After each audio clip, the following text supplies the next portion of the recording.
Okay, we are back. I don't know what vlogmas is. I think it's vlog number 4 from what I remember. But it has been a busy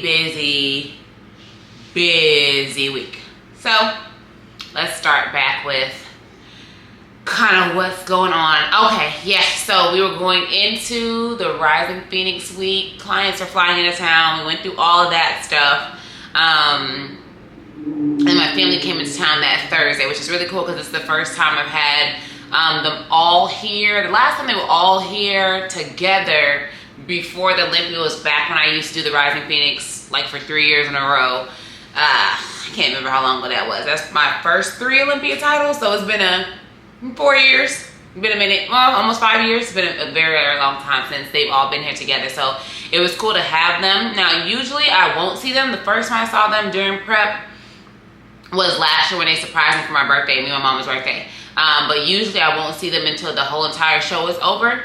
But this year we decided to be a little bit different since I was going to be out here like 2 weeks longer. That's a long time away from my family who I see like pretty much every day. Like I see my mom and my dad pretty much every day. Of course I see my husband every day. But like, So since it was a couple weeks longer, I was like, okay, let's do a little halfway point to where I already know I'm locked in, so it wouldn't be a distraction, so I can have them come out here for that weekend, see my friend Andreas, my last client, compete on stage, because that's what we want to come really support her during this weekend. So it was cool to have them here. So Thursday they got in, and I didn't hang out with them on Thursday because I had check-ins on Friday. And for me, like, again, no matter what's going on in life, I'm gonna be right for my check-ins to make sure everything is where it needs to be and I'm doing what I need to do. So when I'm mixing family time with prep, I make sure that, again, I'm not slipping on what I'm supposed to be handling and the business I'm supposed to be tending to, because that's paramount at this point, especially this close to a show. So of course they all understand that. They've been with me for a long time.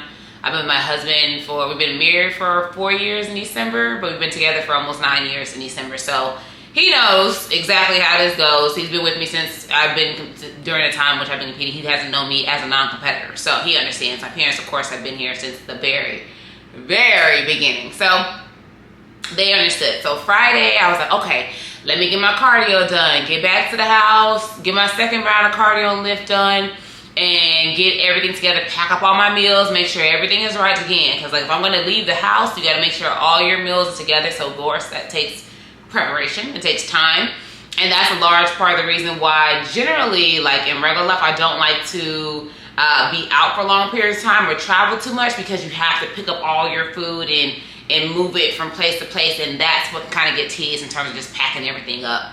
But usually, like if I'm flying somewhere, which I'll get into later, I'll just throw everything in the suitcase and be going. But it was fine.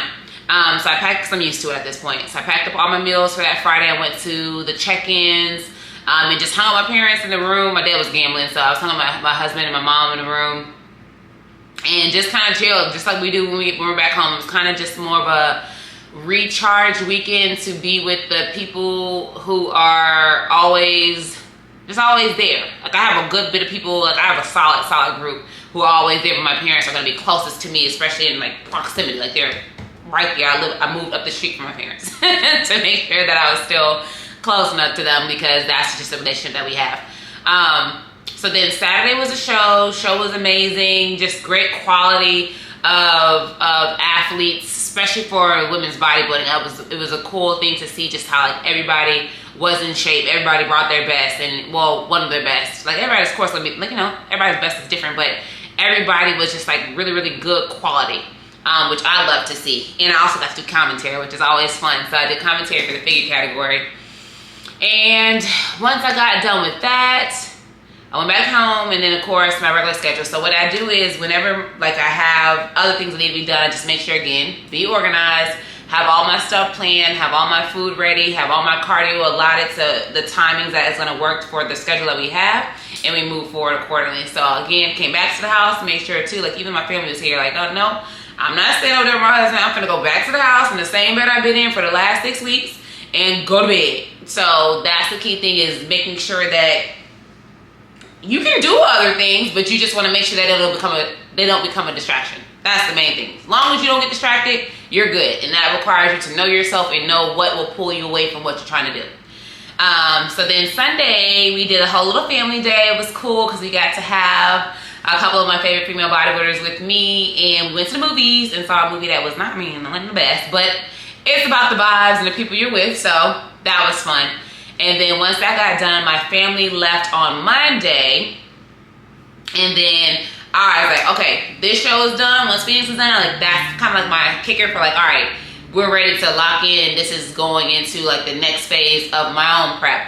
So with that being said, I had another travel thing I had to do because I flew out. So my parents left, my family left on Monday morning.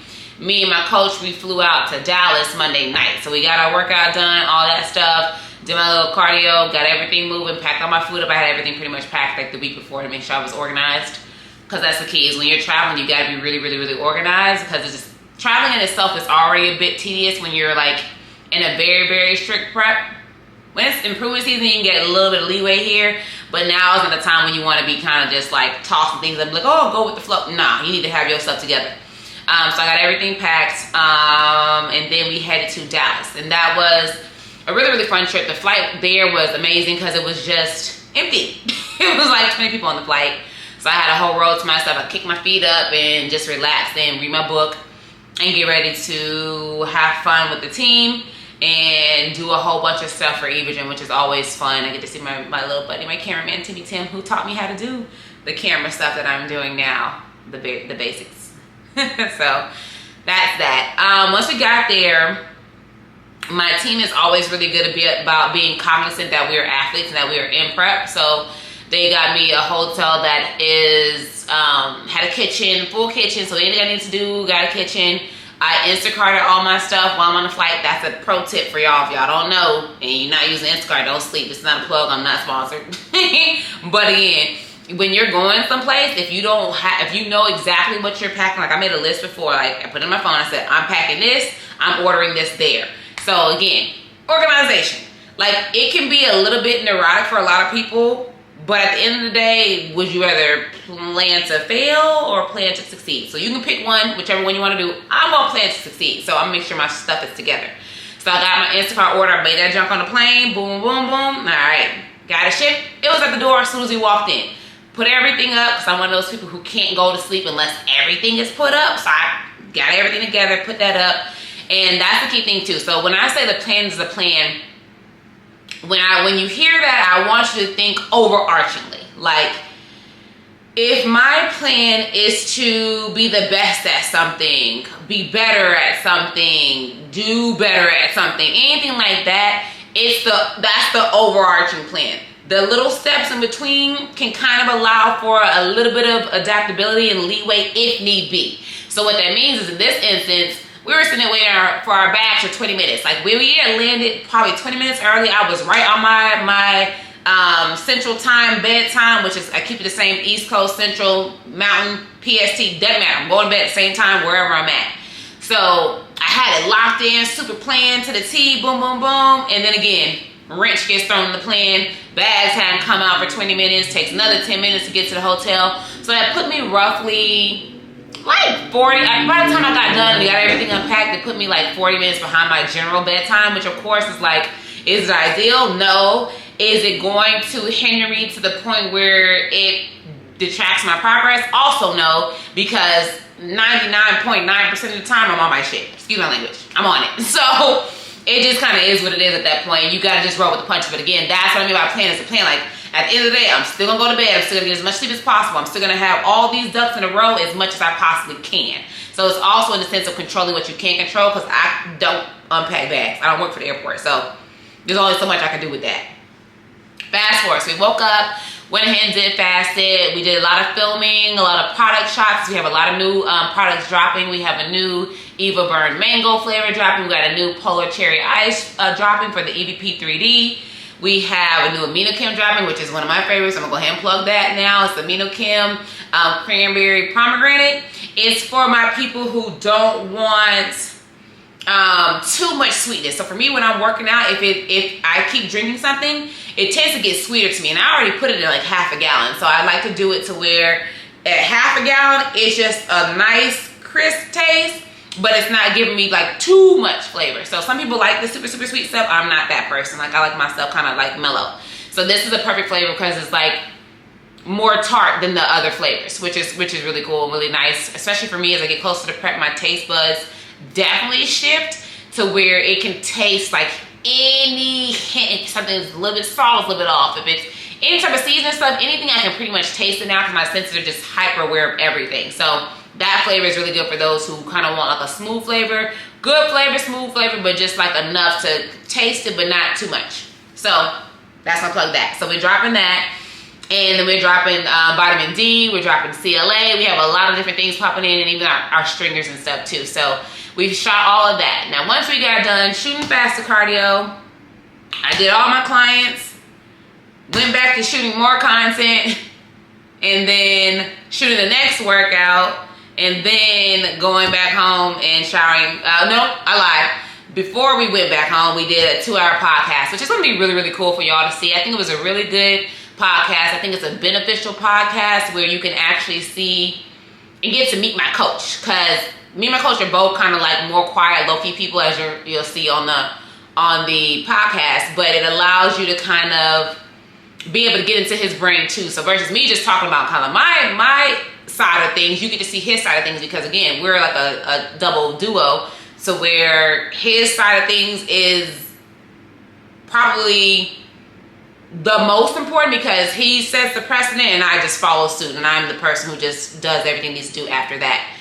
So that podcast is really good for that. So in all, I think Tuesday was a working day of like 14-ish hours. I looked at Honey, I was like, this how your days be going? Because I'm like, this right here, this is something. He was like, Sid, you have no idea. I'm like, I know. So that was Tuesday. Wednesday, of course, rinse and repeat. Get up, do my cardio, do my clients, shoot more content, get back to eat, pack my stuff up because we're flying out that day. But the key thing is, again, planning, because at the end of the day, I can't let my business fall. So for me, I have a timeline where I stop working. Like I stopped working about 3 weeks out, and stop working is relative. Like I'm super type A, so I never actually stop working. I'm always working on something. But in terms of direct interaction, like client to client, like full on FaceTime, one-on-one, stuff like that, I stop interacting at like that 3 weeks out point, to where I'm able to really just focus on myself. And I have noticed a shift, and I'll talk about that too close to when we get to that time on the next vlog, a shift where I shut off doing for everybody else and just do for me, and it makes a drastic difference in your lifts, like drastically. You would think you took double caffeine and you had it. So that's one thing I noticed years ago, and I started doing that years ago. But when it comes to being able to work multiple jobs, so again, Evogen is a job, my business is a job, me as an athlete is another job. So those 3 different jobs you're working in the same day, and that requires you to plan. Because if you don't plan, something's gonna mess up. Something's gonna mess up. And so the key thing was getting organized. So before I left, I made sure to transition all of my times that I keep in Eastern Standard. I made sure to transition all of my times to PSD first, which I always do anyway. We're really Mountain, but it's the same as PST right now. And then once I found out, okay, we're going to shoot on this day, I made sure to put all those times in CST, so that way I could know exactly what time, like, hey y'all, I gotta shoot at this. I gotta shoot at this time. I gotta do this at this time. I have this client at this time. So that way I'm extremely organized and able to communicate. Because a lot of the times when you have multiple businesses and when you're working for other people, the problem people run into is they don't know how to communicate. And I to my credit, I will say, you can never not know what I'm thinking, okay? Because I will tell you. If you have a question, I'm going to tell you exactly what's on my mind. So that's a blessing and a curse. It can kind of go left sometimes, but at the end of the day, I'm going to communicate. So that's the key thing, especially when you're on somebody else's time schedule. You're trying to make sure that everything meshes properly. You got to communicate. So that's why people who also work in your corporate jobs or running your own business and who have those one-on-one clients, long as you communicate with them, you should be okay. But the key thing is planning, have foresight, and make sure that you are taking care of your people and they understand where you're at in that time frame. All right, so boom, we're back from Evogen. The flight coming back was packed, but it wasn't like, it was actually a good flight. Even though it was packed, it was a good flight. It was chill, because I think it was because I knew coming back I kind of relaxed a little bit more, because it was the last time I planned on being on the plane. Because when it comes to traveling, especially for somebody who has lordosis and scoliosis, when you're sitting constantly and you're kind of like having to carry luggage, twist this way, twist that way. I'm a person who, again, is extremely detail oriented. So it's to the point where if I'm carrying a bag in this hand for a certain amount of minutes, I got to carry in this hand for a certain amount of minutes. I got to make sure that this bag isn't on this shoulder. How am I stepping? How am I walking? Is this foot leaning to the side? Is this hip doing something differently? So that's how detailed I get, and I get even more neurotic about it the closer I get to shows. So that's why now I'm like, I told Coach, I said, like, listen, I can't do any more traveling at a certain point, especially coming up, because it extremely it depends on the distance.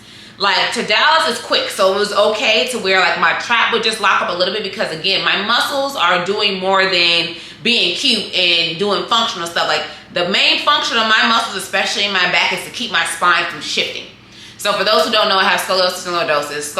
My scoliosis is right in my thoracic spine, right behind my chest. So I had a brace for that when I was in middle school. I had to wear it for 18 to 22 hours a day to keep my spine from shifting and getting surgery, because I was 4 degrees away from getting surgery for my scoliosis. And I was like, I'm not trying to do that. I'm not trying to be having a whole bunch of screws in my back. Some people could do that. It just wasn't the life that I wanted for myself, especially at that time as an extremely active kid. I didn't want to have the downtime to do all that. Now my lordosis, I've never gotten fixed. It's just a part of kind of just how my spine is, and something that I've dealt with since middle school. I was diagnosed with everything in middle school. So it's just something that kind of you just get used to and you learn to deal with it. Like even my chiropractor, he was like, we don't need to change anything with it because it's a part of your muscular pattern at this point, and my body's comfortable with it. So the only thing that actually gives me issues more so will be like my scoliosis, which is right behind here. And so what happens is you'll just feel like a trap tightening, and it just kind of locks in, and then this locks in to make sure that the back is kind of staying stabilized, and that's just pretty much what happens, and the muscles just start going like this.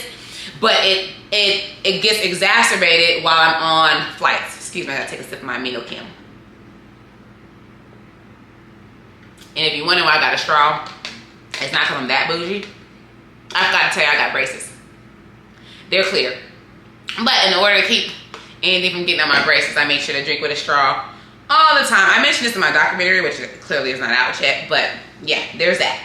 So that's a large reason why I don't want to travel too close to shows. One, with it being too much strain on my body, but also mentally, when you travel, you're out of your schedule. And for a person who's so type A, like myself, I like my schedule at the same time. I eat, sleep, move, get in the car, move out the car. Same routine every single day, and I find thorough joy in it.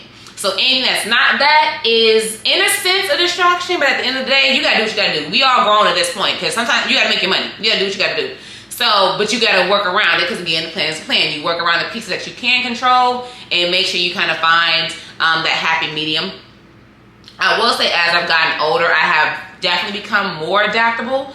Like back in the day, like it would throw me, like a diet change would throw me, like a lot of things would throw me a little bit. So I've definitely gotten better as I've gotten older, which is good. And this is just older in the sport. I've gotten more in tune, a little bit more relaxed, but not. Yeah, more relaxed, not. I just have the ability to adapt. Would I want to? No, but I can do it and do it well without it bothering me. So that's the key thing, is not attaching, again, as we talked about, emotional response to everything, or getting like anxious about it, something changing, when it's like, girl, it's changing, get over it, let's move forward.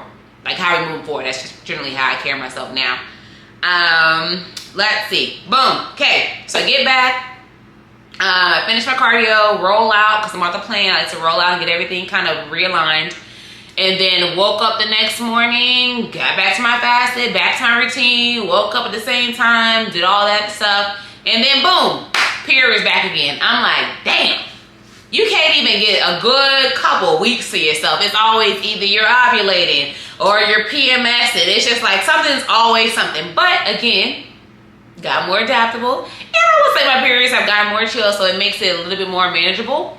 So that was probably, 22 days in between this one and the last one. And I will say that what I've noticed is, as I get closer to a show, my period does start to get shorter times in between. So usually It was 28 days in between. Then I noticed that once I started taking my ginger year round, it did drop down to 25, and 25 became my new normal within the last year. And then now, so it's just a couple of days early. So anyway, it's still kind of running in the same like kind of wavelength it usually goes, but yeah, there's that. So fast forward, I was actually hype about it because I was like, listen, I told my mom, I said, this is gonna be the time. My coach was like, oh, we don't know what your weight gonna do. I said, and in my mind, because when I woke up back in Dallas on that Wednesday, I was like, you look kind of fat, girl, you. I'm seeing it. Fast forward to now, I'm like, okay, period starting, just got off of 2 flights, you've been working 14-hour days, you're doing this, you run around, a whole bunch of cluster of everything. I said, but guess what? You still gonna lose weight, watch. You gonna watch. I know he don't care about the weight, but watch, you finna lose some. You finna lose some. Gets to Friday, down 3 pounds from last Friday. I said, what I say? This is why you manifest, y'all. Manifest that ish. Manifest it.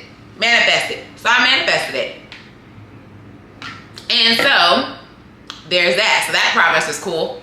But it was interesting because I was talking to my friend about kind of like what type of fat loss people we are. Because like ABC was like this guy on Instagram, he was talking.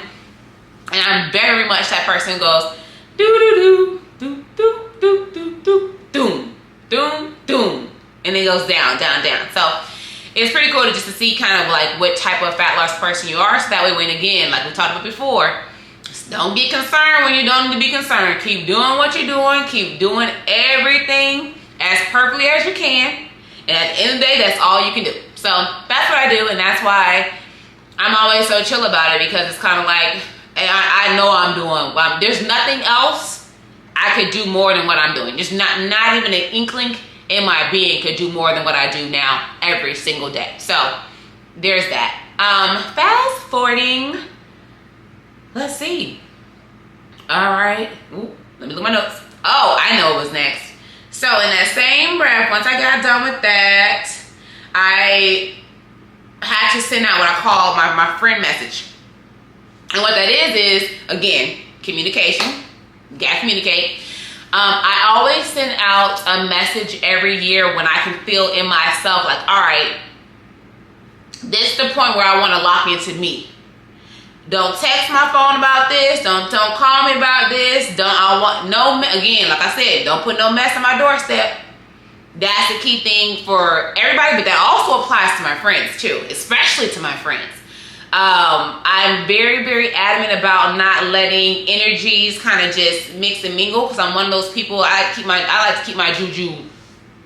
Namaste, honey. Okay, what I'm saying? I'm trying to be cool, calm, collected, and when you allow too many energies in, that's when you're detracting from yourself. Like sometimes it can help, but when it comes to this phase for me, I like to be by myself. I'm in the house, my coach won't even be here. Okay, I'm in the house by myself, sitting with myself, just doing me. And I think that's the key thing is I send a message like, hey y'all, I love y'all, we'll talk in 6 weeks. And that's it. They already know the vibes. Because again, I communicate with my friends. Let them know, like, hey, you know what's up. I love y'all, but don't call my phone. Don't text me. You can send me a meme or something cute, a little hee-hee. That's it. But that's a boundary that I've always had in place, especially the higher that I climb and the more energy I have to reserve for myself. And so what that also comes into play is thinking back to Rising Phoenix and then going to Evagen and having to shoot, is that's a lot of what I call peopling for the day. And so for those who don't know, I am low-key an introvert. Like I can do the extroverted thing, yeah, that's great, but I'm gonna need my time to just sit over in the corner and be quiet. And I mean dirt quiet. Like I just shh. So when people hear the silence thing, that's not just in terms of like workload. Like I literally enjoy silence. Like I like everybody to be quiet. Just be quiet. So that goes into that, because I have to, last week I got to recoup from all of the energies that I was intermingled with from the weekends. And then also, people don't realize, especially for people who have accomplished what I've accomplished in the sport, in the amount that I give back to my people, I have to store my energy so that I'm able to be 150% myself for my people when I see them on Olympia weekend.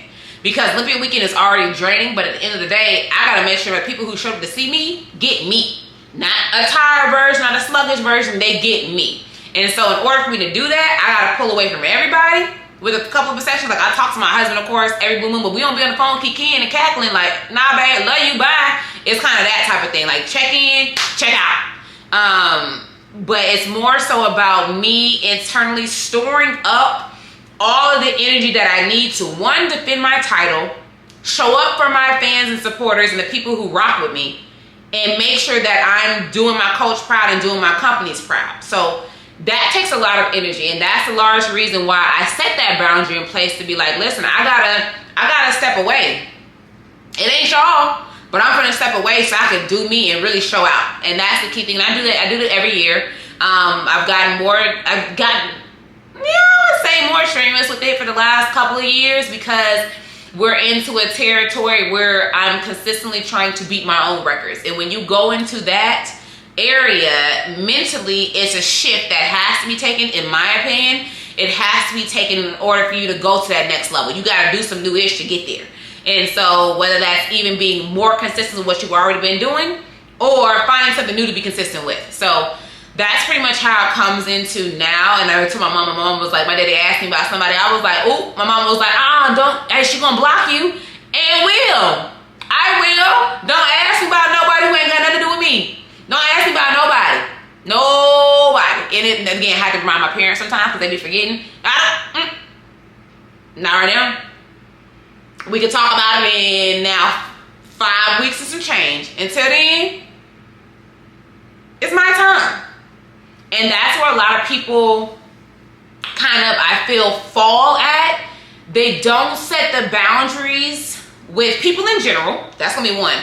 But they don't set the boundary with those people who are closest to them. Those people who have that proximity to where they are literally right there basically in your face, whether it's on FaceTime or in person. You gotta set boundaries with everybody and communicate them and stand on them. And my people know I will stand on whatever I said. I'm standing on it. I said what I said. Play with me if you want to. And they know that. So they don't play with it.